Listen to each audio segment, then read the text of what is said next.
falando. Nós estamos em um culto de missões, amém? Diga amém.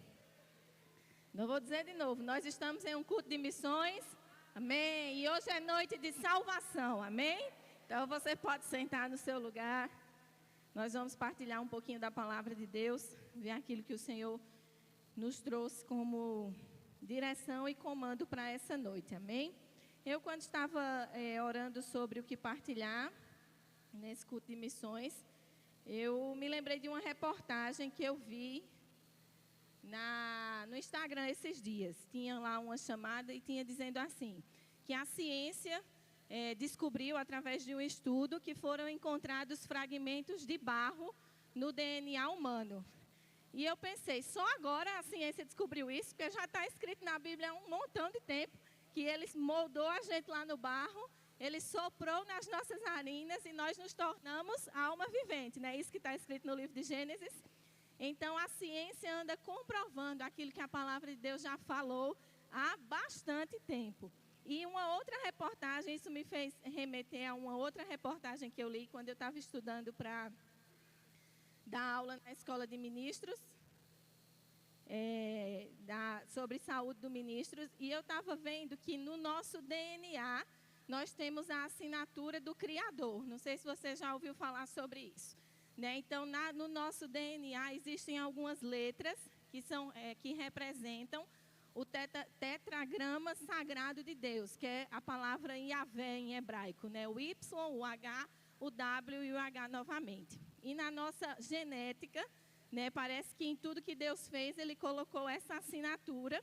E alguns estudiosos falam que nós temos no nosso DNA essa assinatura do Criador, com essas letras que significam o tetra, é quase um trava-línguas, né? Um tetragrama sagrado de Deus. Mas tudo isso foi para te dizer que nós não podemos viver longe do Criador.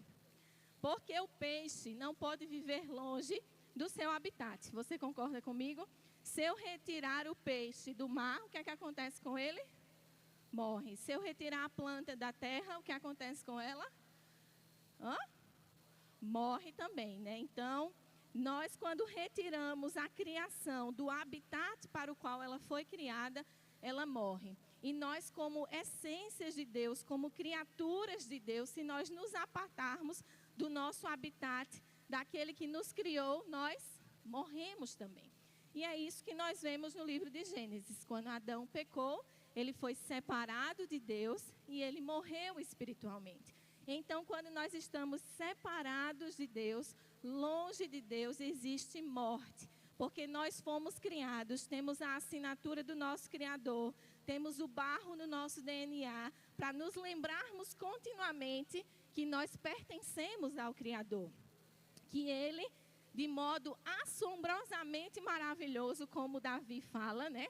Algo que é assombroso e que é maravilhoso é um paradoxo, né? Mas de modo assombrosamente maravilhoso, Ele nos teceu ainda no ventre da nossa mãe. E Deus, Ele nos criou de forma assombrosamente maravilhosa, para que nós estejamos sempre conectados com o Senhor dos Senhores, amém? Quando nós nos apartamos ou não nos alimentamos espiritualmente, morte chega para a nossa vida. Morte espiritual e, por vezes, morte natural também, porque o salário do pecado é a morte. Mas o dom gratuito de Deus é a vida eterna. E Ele preparou para cada um de nós essa reconexão e essa reconciliação com o Senhor, para que o nosso nome seja escrito no livro da vida. Amém? Você está feliz que o seu nome está escrito no livro da vida? E eu gosto muito da história de Joquebede. É uma história que tem falado bastante comigo. Desde que eu comecei a estudá-la, eu comecei a ver muitas características em Joquebede que me chamam a atenção. E uma dessas características, a gente sabe um pouquinho da história dela, lá no livro de Gênesis, no capítulo 2, no versículo, Êxodo, melhor dizendo, 2, 1:15, diz assim: o rei do Egito, Êxodo 1:15. O rei do Egito ordenou às parteiras hebreias, das quais se chamava Sifrá e outra Puá, dizendo: quando servides de parteira às hebreias, examinai se for filho homem, matai-o. Mas se for filha, que viva. Só contextualizando, amados, a gente sabe que José do Egito, que está lá no livro de Gênesis, era aquele menino sonhador, né, que tinha sonhado que os irmãos iam se dobrar. E os irmãos ficaram enciumados e resolveram vender José. E José foi levado para o Egito como escravo, ficou lá na casa de Potifar servindo. Depois a mulher de Potifar deu em cima de José. José saiu correndo pelado, foi preso, né, ficou na prisão. Só coisa boa, né? Só coisa boa acontecendo na vida de José. Mas ele tinha uma promessa e ele tinha uma visão, um sonho. E naquele contexto de estar na cadeia, né, o faraó teve um sonho. E um dos que assistiam diante do faraó lembrou: rapaz, tem um rapaz na cadeia que interpreta sonhos. Porque ele interpretou um sonho meu e deu certo. E José, de presidiário, no dia subsequente, ele estava assistindo diante do rei. Saiu de presidiário para segundo maior do Egito em 24 horas. Porque Deus é Deus de milagres. E Deus é Deus que cumpre as suas promessas. Nenhuma das suas promessas ficam soltas ao ar ou estão ao léu. E José começou a ser o governador do Egito. Você conhece essa história, né? E é nesse contexto que o povo de Israel vem para o Egito. Porque a fome estava muito grande naquele tempo e não tinha comida. E como José era o governador, né, as pessoas foram vindo para o Egito como convidadas. José chamou a sua família, fez as pazes com a família, aí foi vindo outra família, foi vindo outra família. E, por fim, o povo israelita estava habitando juntamente com José na terra do Egito e juntamente com os egípcios, como convidado. Mas o fato é que o tempo passou e o povo foi se multiplicando e se tornando muito forte. José morreu, foi enterrado e o faraó da época achou que esse povo estava crescendo demais, né? Que eles estavam se multiplicando e eram muito fortes. E que aí ele teve a brilhante ideia de tirá-los da função de convidado e colocá-los na função de escravos. E de convidados, eles passaram a ser escravos. Trabalhar de maneira escrava naquele local. E foi nesse cenário que Joquebede engravidou. Foi nesse cenário que Joquebede já tinha uma filha, Miriam, e de repente ela estava grávida de um menino, né? Moisés estava para nascer. Nesse cenário conturbado de escravidão, de coisas que não estavam alinhadas, Joquebede engravidou. Aí eu te pergunto, você acha mesmo que a libertação do povo de Israel começou quando Moisés regressou do Egito? Quando Moisés foi lá para o Egito, que matou um egípcio, foi para o Egito, casou, teve filho, ficou lá não sei quantos anos, e depois ele voltou. Você acha que a libertação do povo de Israel começou ali? Não. A libertação do povo de Israel começou quando essa mãe decidiu não se dobrar aos parâmetros ou aquilo que o faraó tinha determinado como ordem. E o que foi que o faraó determinou como ordem? Que as mulheres hebreias, quando tivessem filhos, melhor dizendo, que as parteiras deveriam matar esses meninos. E no versículo 17 diz assim: as parteiras, porém, temeram a Deus e não fizeram como lhes ordenara o rei do Egito.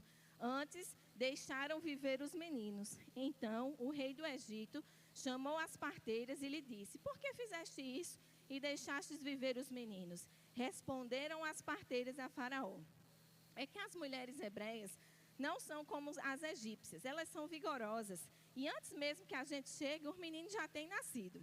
E Deus fez bem às parteiras, e o povo se aumentava e se tornava muito forte. Porque as parteiras temeram a Deus, ele lhes constituiu família. Então o faraó, não satisfeito de as parteiras não obedecerem às suas ordens, teve outra brilhante ideia. Então, já que elas são fortes, nós vamos ordenar a todo o povo que todos os filhos que nascerem aos hebreus lançareis no Nilo, mas todas as filhas deixareis viver. Então, antes era para as parteiras matarem, as parteiras não estavam fazendo o que ele tinha ordenado, agora ele teve outra ideia: nós temos que lançar no Nilo os bebês que nascerem, porque esses bebês que nascerem, o Nilo mesmo vai dar conta de matar esses bebês, ou afogado, ou comido por um jacaré, por um crocodilo, o que quer que seja, né? Esses meninos iam morrer. O Nilo era o rio da morte dessas crianças. E nesse cenário, Joquebede engravidou, Moisés nasceu, tinha essa ordenança. Ela escondeu Moisés por 3 meses, amamentando este bebê, até que veio uma direção para que ela fizesse o quê? Eu sou do DI, hein, gente? Dou aula lá no DI. Então, vamos lá. Veio a ordem para que ela fizesse o quê? Os irmãos não estão mais aqui, foram para casa. Um cestinho, professora, pronto. Para que elas fizessem um cestinho, uma arquinha, um barquinho, o que quer que seja, um negocinho para colocar o bebê lá dentro. E aí, Joquebede construiu esse cesto, betumou por dentro e por fora, colocou piche por dentro e por fora. E jogou Moisés aonde? No Nilo. Jogou Moisés no mesmo rio, que era o rio da morte. Ela obedeceu o que o faraó estava falando. Jogou Moisés no Nilo. Mas qual foi a diferença entre Moisés e os outros bebês que morreram? A arca, o barco, a salvação. Porque a mesma palavra que está sendo usada aqui no texto para esse barquinho, para essa arca, esse cestinho que Moisés foi colocado, é a mesma palavra do hebraico que é usada na arca de Noé, para denotar salvação, para denotar preservação. Né? E a gente sabe que a arca no Antigo Testamento denota o quê? A arca da aliança denota o quê? A presença. A arca da aliança era a presença de Deus, não é isso? A arca passava de casa em casa, ora ficava num canto, e o povo reconhecia como a morada de Deus, como a presença de Deus. Então ali não importava o rio que era, se era o rio da morte, né? Era o mesmo rio, na verdade, era o rio da morte. A diferença era com quem Moisés estava. Quem estava no cesto de Moisés. Quem estava no barco de Moisés. Porque quando Deus está no barco, existe preservação, existe salvação, existe segurança, existe paz, existe prosperidade. Não é isso que a palavra salvação denota? Paz, prosperidade, segurança, cura. Né? E Moisés foi preservado, não porque ele foi jogado em outro lugar, ou foi colocado em outro lugar, mas porque ele estava conectado ao Criador, conectado à presença do Criador, conectado à sua essência. Se nós nos ausentarmos de Deus, amados, nós morremos. Se nós não alimentarmos o nosso espírito, nós morremos. Se nós não cuidarmos da nossa vida espiritual, nós morremos, porque nós vamos estar fora do nosso habitat. O Senhor é o nosso habitat. Ele é o nosso bem mais precioso, amém? Ele é o nosso bem mais precioso. Em João, no capítulo 6, eu quero que você abra comigo, por favor.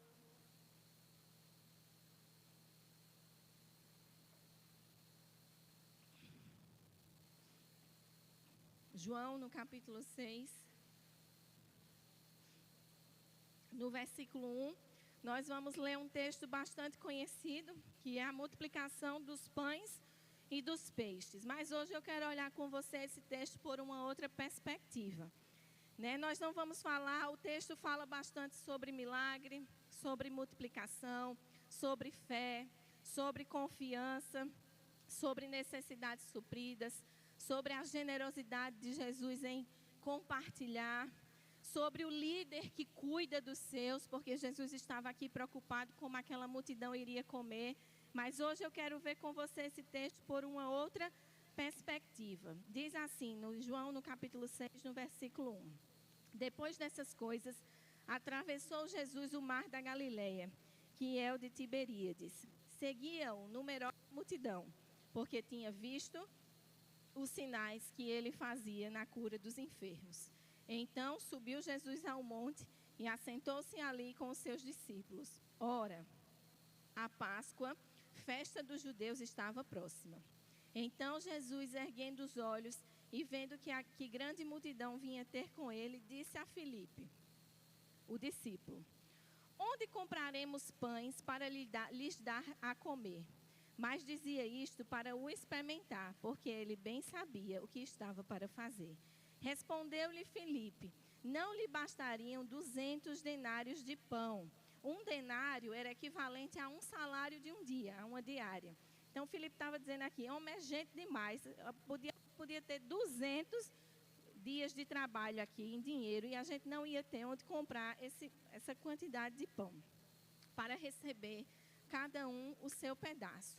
Um de seus discípulos, chamado André, irmão de Simão Pedro, informou a Jesus: está aí um rapaz que tem 5 pães de cevada e 2 peixinhos. Mas isto o que é para tanta gente. Disse Jesus: fazei o povo assentar-se, pois havia naquele lugar muita relva. Assentaram-se, pois, os homens em número de quase 5.000. Nós estamos falando de quase 5.000 pessoas, fora homens, fora mulheres e crianças, só homens. Então Jesus tomou os pães e, tendo dado graças, distribuiu-os entre eles, e também igualmente os peixes, quanto queriam. E quando já estavam fartos, disse Jesus aos seus discípulos: recolhei os pedaços que sobraram, para que nada se perca. Assim, pois, o fizeram, e encheram 12 cestos de pedaços dos 5 pães de cevadas que sobraram aos que haviam comido. Então, aqui a gente tem esse texto que é clássico, todo mundo conhece, o texto que fala do milagre, da multiplicação dos pães e dos peixes. Mas eu aqui quero trazer um destaque para o jovenzinho que se organizou para estar na presença de Deus. Embora fosse uma multidão de 5.000 homens, fora crianças e mulheres, a gente tem apenas uma pessoa que decidiu se organizar para encontrar o mestre. As demais, todas outras, foram do jeito que estavam, deixando a vida levar, foram seguindo a multidão e não se organizaram para o encontro que teriam com Jesus. E às vezes a gente está assim, não nos organizando para o encontro que nós vamos ter com Cristo. Às vezes a gente chega na igreja de todo jeito, não traz nada também, né? Porque o jovenzinho aqui se organizou, trouxe 5 pães e 2 peixes.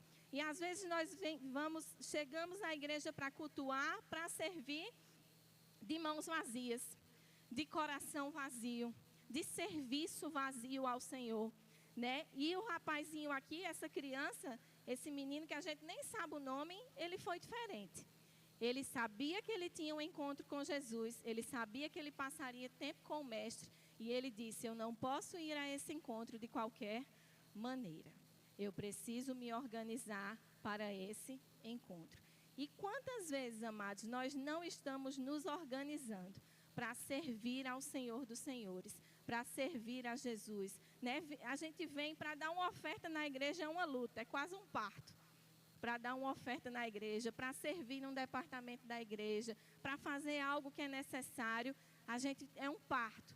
Quando aqui, claramente, quem veio organizado foi quem participou ativamente do milagre. Porque esse menino, ele não foi um agente passivo. Ele não sofreu a ação como a multidão sofreu. A multidão foi abençoada, Jesus cuidou da multidão, sim, mas o menino teve participação ativa neste milagre, porque ele estava preparado para viver os milagres. Nós só podemos viver aquilo que nós estamos nos preparando para aquilo que nós estamos gerando expectativa para aquilo. E essa criança aqui estava preparada, organizada, e por isso ele foi um agente ativo no milagre da multiplicação dos pães e dos peixes. Em contrapartida, Jesus é Senhor de todos e recebe a todos. Mesmo os que não tinham se organizado para estar com ele, ele estava de braços abertos, cuidando dessas pessoas, alimentando essas pessoas, porque não importa como você está, o Senhor está disponível para mudar a situação da tua vida. Amém? Para fazer o milagre acontecer na tua vida. Porque o que é que o pão e o peixe significa aqui? Alimento. E o Senhor estava disponível para alimentar espiritualmente e naturalmente aqueles que estavam ali ouvindo a ministração dele. Né? Porque Jesus é essa pessoa mesmo, que cuida. Jesus é essa pessoa que acolhe. Jesus é essa pessoa que abraça. Veja que não foi ninguém que foi perguntar, né?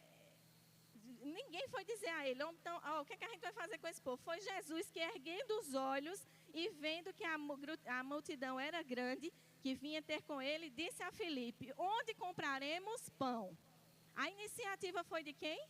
Do mestre. Porque o mestre cuida. Porque o mestre é interessado nas coisas do teu coração. Porque o mestre é interessado que você esteja bem espiritualmente. Porque o mestre é interessado que você esteja bem naturalmente também. Com prosperidade, suprimento físico, espiritual e natural. Então não importa como você está. Se você veio preparado para ser um agente ativo no milagre. Ou se você veio só acompanhando a multidão. Esperando ver o que ia acontecer. Jesus, ele está disponível para todos. E como nós estivermos, ele vai nos alcançar. E aí esse menino trouxe esses pães e esses peixes. E Jesus, ele levanta os olhos, ele ora e ele distribui primeiro com quem? Ele deu os pães e os peixes primeiro a quem? Aos discípulos. Ele orou, ergueu, tendo dado graças, distribuiu-os entre eles. E igualmente os peixes, quanto queria. E Jesus disse aos seus discípulos, vai. E Jesus orou, deu graças e entregou o pão e o peixe a quem? Aos discípulos. E os discípulos, por sua vez, foram e alimentaram a multidão que estava faminta. Quem recebeu o pão e o peixe? Os discípulos. E os discípulos vieram e alimentaram a multidão. Quem recebeu o peixe? Quem estava próximo a Jesus recebeu o pão e o peixe. E esse peixe foi levado à multidão. Suprimento espiritual. Suprimento espiritual vem de Jesus para os seus discípulos, dos discípulos para a multidão. Esse é o caminho. O discípulo tem que estar sempre junto do mestre, recebendo aquilo que ele precisa do mestre, para assim alimentar a multidão. Porque os campos estão brancos. Os campos estão brancos. E onde estão os ceifeiros? Cadê os discípulos que não estão se enchendo espiritualmente para alimentar a multidão? Porque os campos estão brancos. As pessoas estão esperando para serem colhidas. Mas onde estão os discípulos que não estão cheios espiritualmente para alimentar a multidão? Para partilhar. Era da mão do discípulo que o pessoal recebia o pão. Era da mão do discípulo que o pessoal recebia o peixe.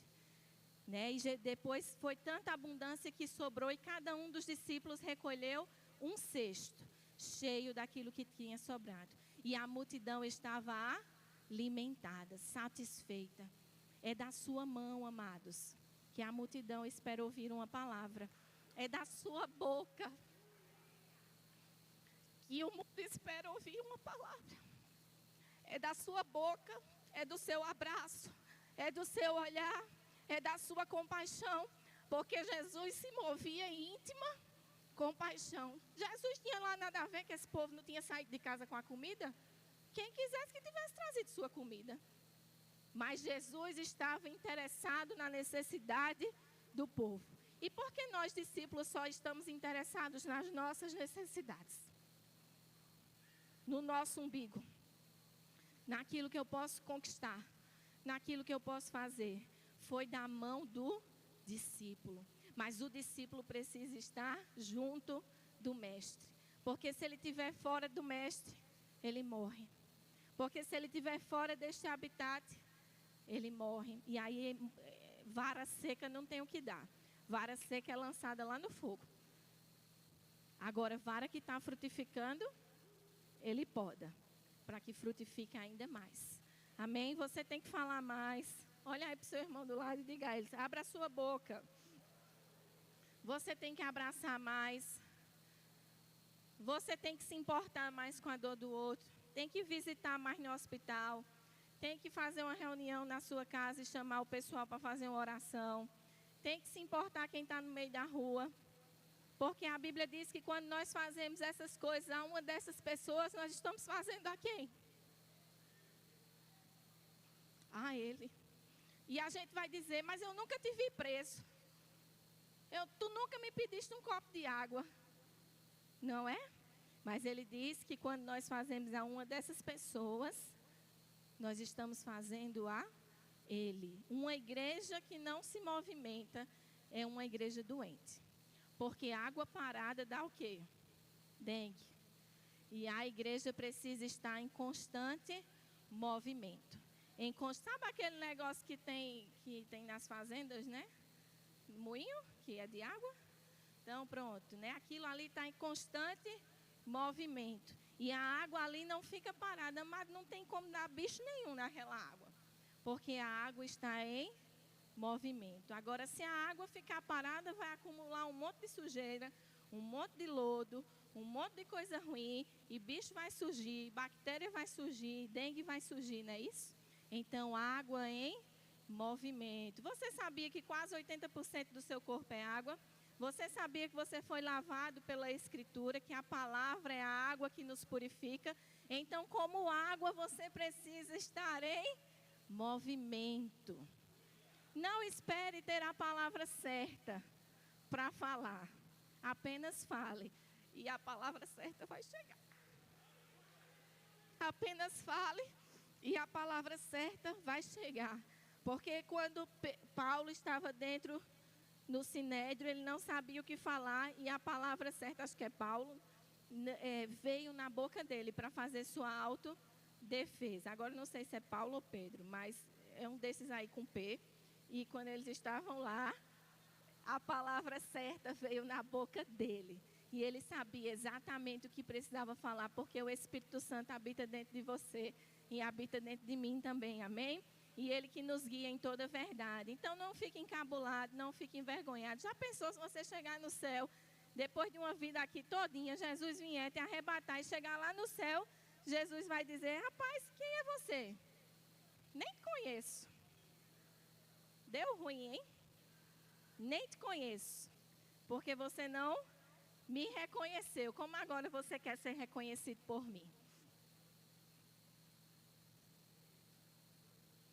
Amado, todo o propósito da palavra de Deus, todas as parábolas que nós vamos ver, todas as histórias que estão contidas aqui no Antigo e no Novo Testamento, tem um objetivo único. E isso eu posso dizer claramente.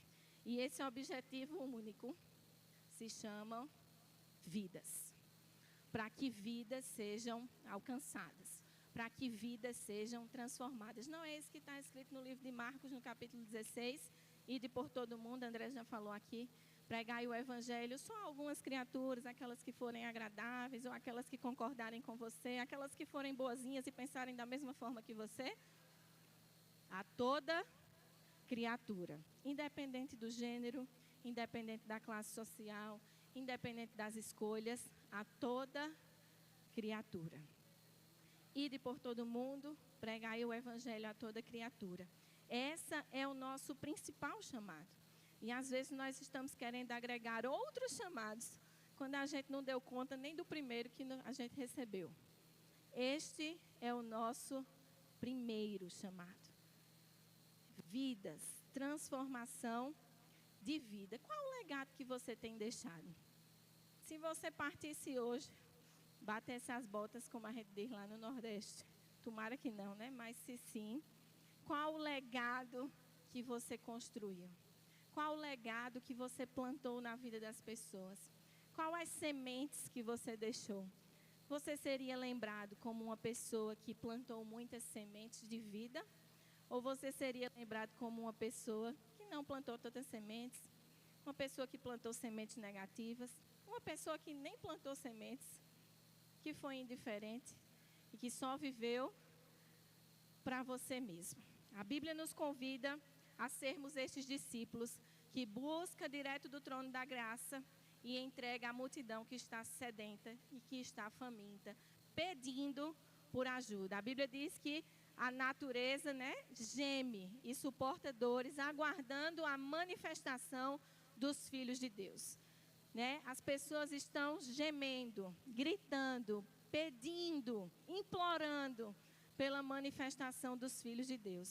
Mas os filhos de Deus precisam estar aqui, ó, sempre junto ao Mestre, sempre no trono da graça, recebendo desse trono, para que assim eu possa compartilhar a vida. Porque quando você compartilha vida, não existe a possibilidade de não dar certo. Porque vida está sendo transmitida. Espírito e vida está sendo transmitida. Então, não tem chance de dar errado. Amém? Vamos estar sempre aos pés do Mestre, recebendo dele, para que a gente possa sempre estar compartilhando, reconciliando o mundo com Cristo. Porque Ele é a nossa fonte primeira de todas as coisas. Ele é a fonte inesgotável. Amém? Ele é a fonte que jorra água viva, não é isso que ele falou para a mulher samaritana? E quem beber dessa água, jamais terá sede novamente. Porque Ele é a fonte primeira de todas as coisas. Ele é o caminho, Ele é a verdade, Ele é a vida. A Ele que seja toda honra, toda glória, toda exaltação. Em Atos 20, 24 diz assim: não tendo a sua vida por preciosa. Né, o apóstolo aqui falando, eu não tenho mais a minha vida por preciosa. Ei, a tua vida não é mais tão preciosa assim. O que você faz, o que você precisa não é tão precioso quanto o fato de nós alcançarmos as pessoas para que elas sirvam ao Senhor dos Senhores. A sua vida foi transformada? Quando você nasceu de novo, entregou a sua vida ao Senhor, fez aquela declaração, se você não fez, hoje é noite de você fazer. E a sua vida foi transformada? A cor do seu cabelo mudou? Se era gordinho, ficou magro? Se era magro, ficou gordinho? Você, no seu biotipo, era a mesma pessoa. Mas o que foi que mudou? O seu espírito, que foi reconectado com Deus novamente. Porque você voltou para a sua essência. E da sua essência, você tem suprimento completo para que você possa florescer. Quando você está com as suas raízes enxertadas nele, recebendo dele toda a seiva que você precisa, não tem como você não ser uma árvore frondosa. Que está escrito lá.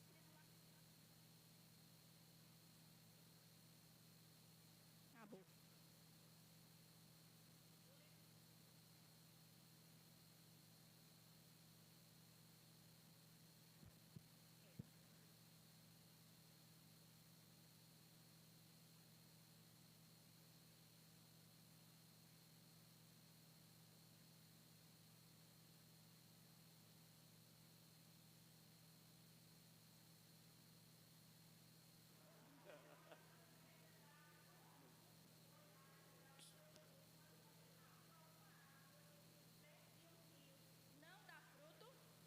Qual é a árvore? Eita! Qual é a árvore? Qual é a árvore que está plantada junto de um rio que não dá fruto? Não existe essa possibilidade. Não existe, porque quando a árvore está junto de um leito de rio, de um leito de água, ela recebe por meio das suas raízes tudo que ela precisa para que ela frutifique, para que ela floresça. E você, quando está plantado com as suas raízes fincadas em Deus, você vai florescer na estação apropriada. A sua folhagem nunca vai ser murcha. E ao seu tempo você vai dar o fruto. O cedro do Líbano está plantado no deserto. Um lugar inóspito. Concorda comigo? Para uma planta. O deserto é um lugar inóspito para uma planta. Não tem água, não tem muita chuva. Mas o cedro do Líbano está ali plantado. E ele cresce como uma árvore grande, onde a sua madeira é usada para embarcações.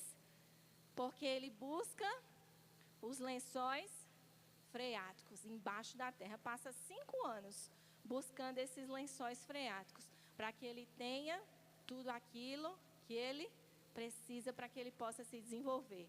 É nele, é buscando ele, é fincando as nossas raízes nele, que nós vamos ter tudo aquilo que nós precisamos para nós nos desenvolvermos. Amém? E assim multiplicarmos esse conhecimento. Abre comigo, por favor, no livro de 2 Coríntios, no capítulo 5. Você está entendendo? 2 Coríntios, no capítulo 5, no versículo 15.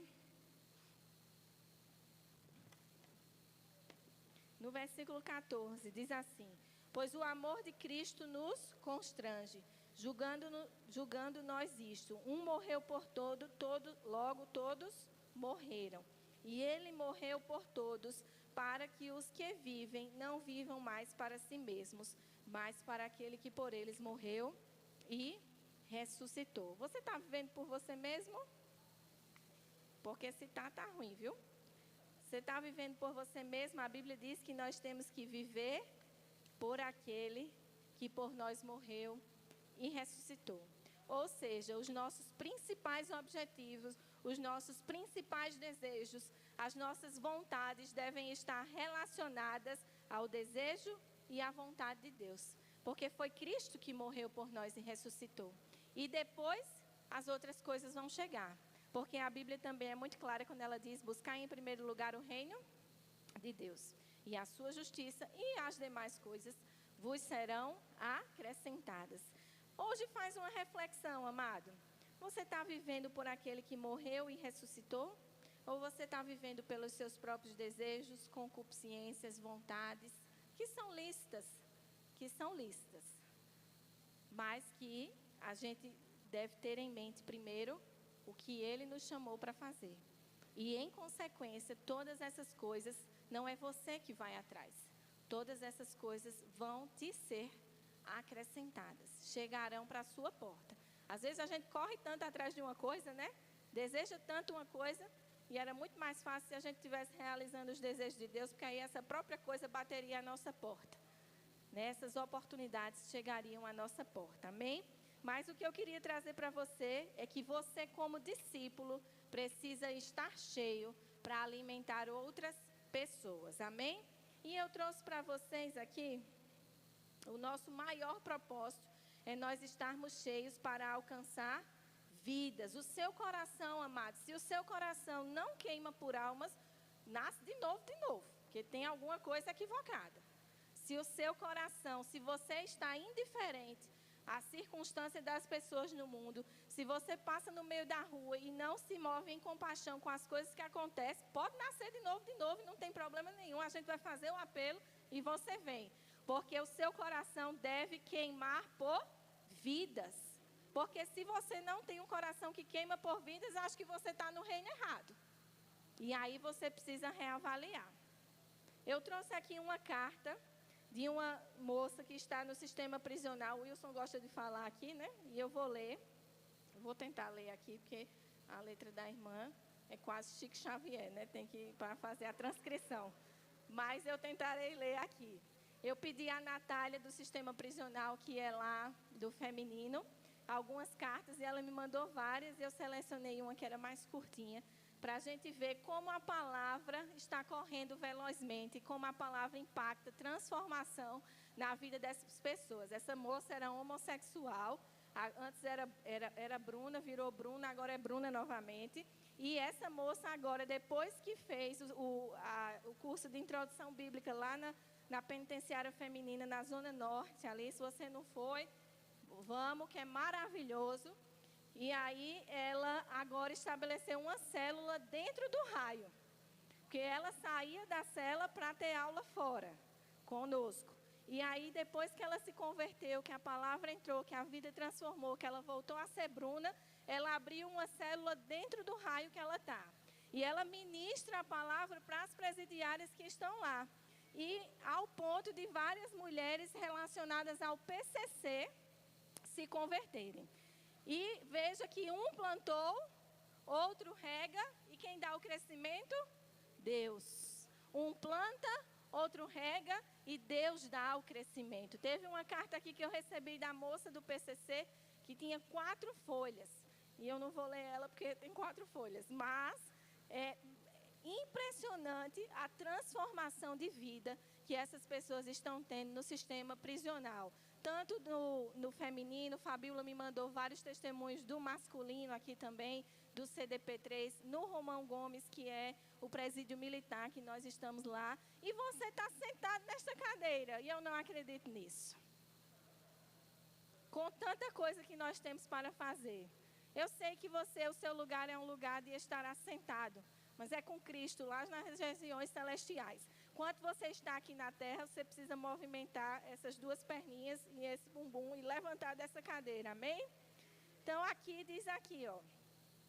Venho por meio desta a agradecer a todos os professores, coordenadores do curso Rema. Gratidão a Deus pela vida de cada um de vocês, que trouxeram ensinamentos à minha vida, com discernimento em todas as áreas.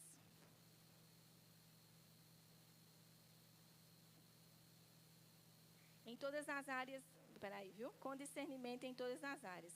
Porém, ontem me chamaram para trabalhar na unidade e não posso negar o trabalho, pois fico com a ficha marcada. Peço encarecidamente que orem por mim, por minha família, e me coloquem nas vossas orações.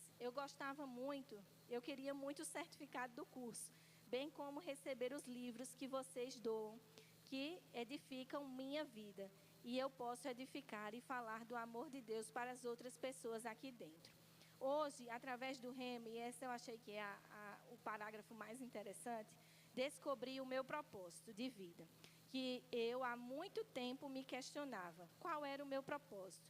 Hoje sei que o meu propósito é curar e salvar outras vidas, através das minhas cicatrizes que o Senhor Deus curou. Aqui, Deus já iniciou o meu ministério, o seu ministério através da minha vida. Graças pelos ensinamentos de vocês, e sei que em breve nos encontraremos lá fora, onde vou poder aprender mais com vocês e levar a palavra. Um beijo no coração de cada um. Amadas, uma mulher que está presa, descobriu o propósito de vida dela dentro da cadeia. E às vezes a gente está do lado de fora e não está sabendo ainda o nosso propósito de vida. E ela lá dentro, ela ensina, ela ministra a palavra, ela replica aquilo que ela estava escutando na sala de aula e tem alcançado outras mulheres por meio da palavra. Mas isso só aconteceu quando alguém saiu da sua zona de conforto e decidiu entrar no sistema prisional e decidiu dar uma aula ali sobre a palavra de Deus. E isso é em todos os âmbitos da nossa vida, quando a gente vai numa padaria e a gente sai da nossa zona de conforto, quando a gente vai num supermercado e a gente sai da nossa zona de conforto, quando a gente está num trabalho e a gente sai da nossa zona de conforto, porque nós precisamos nos movimentar, porque a criação aguarda com expectativa a manifestação dos filhos de Deus, amém? Depois, se você tiver interesse, eu te mostro aqui vários outros testemunhos de mulheres que fizeram sim coisas erradas, mas a gente não está aqui para julgar o que elas fizeram ou deixaram de fazer, porque coisa errada a gente também faz, mas a gente está aqui para, como Cristo, acreditar que as pessoas podem sim mudar de direção e podem sim ter as suas vidas transformadas e alcançar a vida de outras pessoas, amém? Você pode ficar de pé. Eu queria que a gente rapidamente, o louvor, que você desse a mão aí à pessoa que está ao seu lado e nós vamos fazer uma oração por salvação, amém? Por vidas, por almas. Nós temos aí várias nações, estamos em um culto de missões, não é isso? E nós temos várias nações que estão em conflitos, que o seu povo está perecendo, está faltando alimento natural, alimento espiritual, né? E as pessoas estão morrendo muitas vezes sem conhecer a verdade da palavra de Deus. E o mínimo que nós podemos fazer é nos movimentarmos em oração, amém? Por essas causas. Então eu quero que você feche o seu olho e eu quero que você ore fervorosamente no Espírito, para que salvação chegue às nações, para que salvação chegue ao nosso país, para que as pessoas ouçam falar da palavra de Deus, para que os ceifeiros se levantem, para que se os ceifeiros não se levantar, a jumenta se levante, mas que essas pessoas possam ouvir de alguma maneira sobre o Senhor Jesus Cristo. Pai, nós estamos aqui nesse domingo reunidos diante de você e queremos colocar, Senhor, diante de você as nações, as pessoas. Obrigada, Senhor, por salvação chegando a estas pessoas, por você levantando ceifeiros para ministrar a tua palavra. Pai, pela tua igreja forte, pela tua igreja fortalecida, fervorosa de espírito, apta para ensinar a essas pessoas sobre Jesus Cristo, sobre mudança de vida. Nós declaramos, Senhor, as pessoas com os corações abertos para receber a semente da palavra de Deus, ouvidos abertos para receber essa semente. Obrigada, Senhor, por corações afogueados aqui dentro, fervorosos sobre almas. Senhor, obrigada pelas pessoas aceitando você como Senhor e Salvador das suas vidas. Obrigada por elas tendo uma mudança e novidade de vida. As boas novas do Evangelho chegando a estas pessoas. Pai, nós colocamos diante de você o Oriente Médio. Obrigada, Senhor, por você intervindo ali, trazendo paz para Jerusalém. Obrigada, Senhor, por você trazendo paz para Israel. Obrigada, Pai, pelas pessoas que estão na faixa de Gaza, por você os alcançando. Quem está na Rússia, quem está na Ucrânia. Obrigada, Pai, no Mianmar, que teve um terremoto recentemente. Obrigada, Senhor, por você levantando a tua igreja nos 4 cantos dessa terra, para que a sua igreja seja a manifestação de Cristo sobre essa terra. Para que a sua igreja seja a manifestação de Cristo sobre essas nações. Obrigada, Senhor, por uma igreja forte, convicta dos seus valores, convicta do seu propósito. Obrigada, Senhor, por uma igreja que não negocia os valores da palavra de Deus, mas é uma igreja que acolhe o perdido, que acolhe aquele que está caído, que estende a mão para que essas pessoas sejam alcançadas. Obrigada, Pai, por uma igreja que se mistura, por uma igreja que tem cheiro de ovelha, por uma igreja que se mistura com as pessoas que estão na rua, que muitas vezes vai sim ter o cheiro disso, mas obrigada, Pai, por uma igreja cheia do Teu amor, que ama essas pessoas de forma incondicional. Obrigada, Senhor, por nós, por a gente sendo a manifestação do Teu amor sobre essa terra. Pai, embora você nos ame de modo incondicional, você não aceita as coisas que não estão de acordo com a Tua palavra, mas você nos ama sim, de modo incondicional. Obrigada pelo Teu amor se espalhando por essas ruas aqui no entorno. Nós declaramos salvação sobre esse bairro.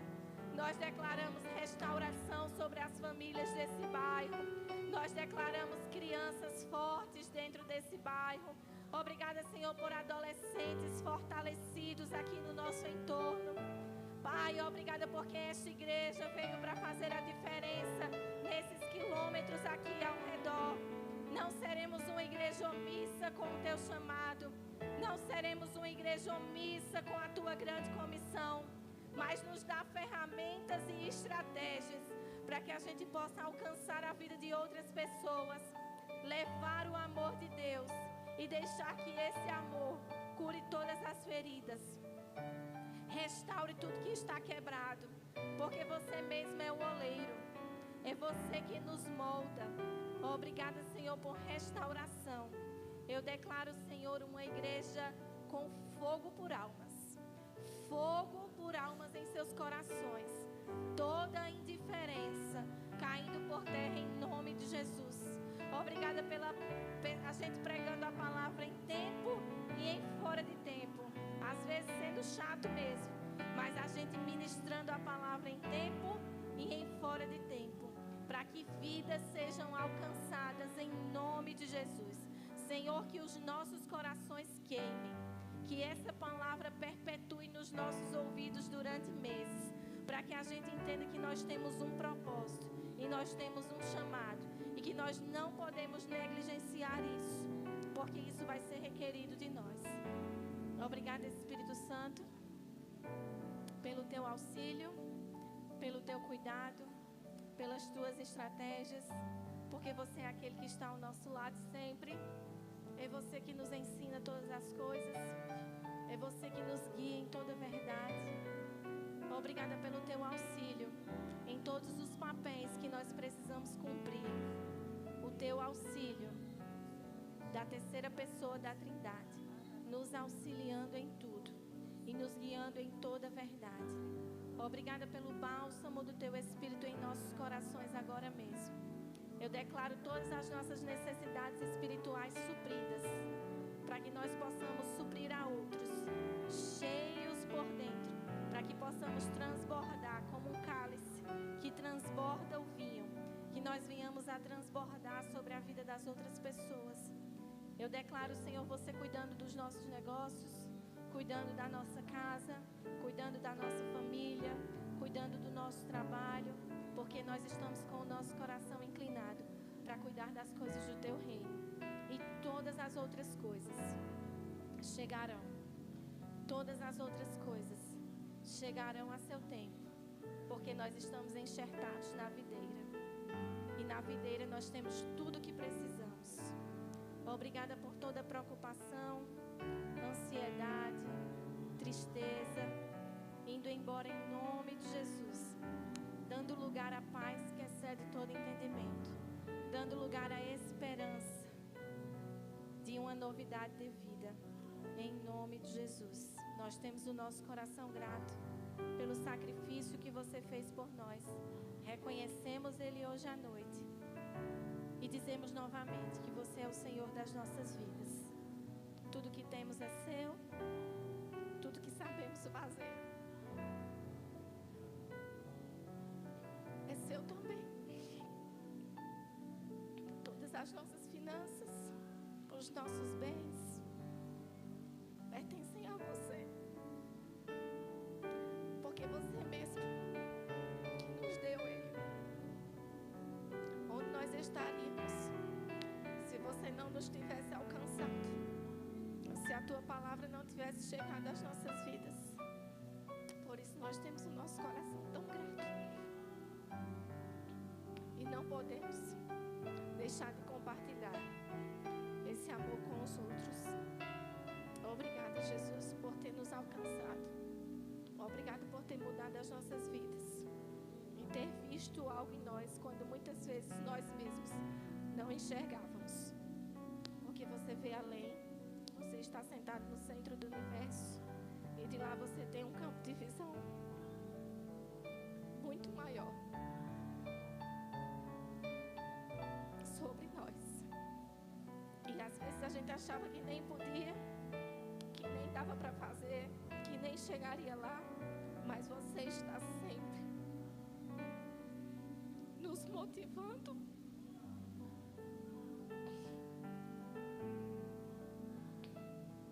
acreditando, torcendo, nos ensinando, nos auxiliando. Obrigada pela Tua presença nas nossas vidas. Não podemos esquecer de onde nós viemos. Foi de você. Foi de você que nós viemos. É para você que nós vamos retornar. Você é a nossa essência e é o nosso bem mais precioso.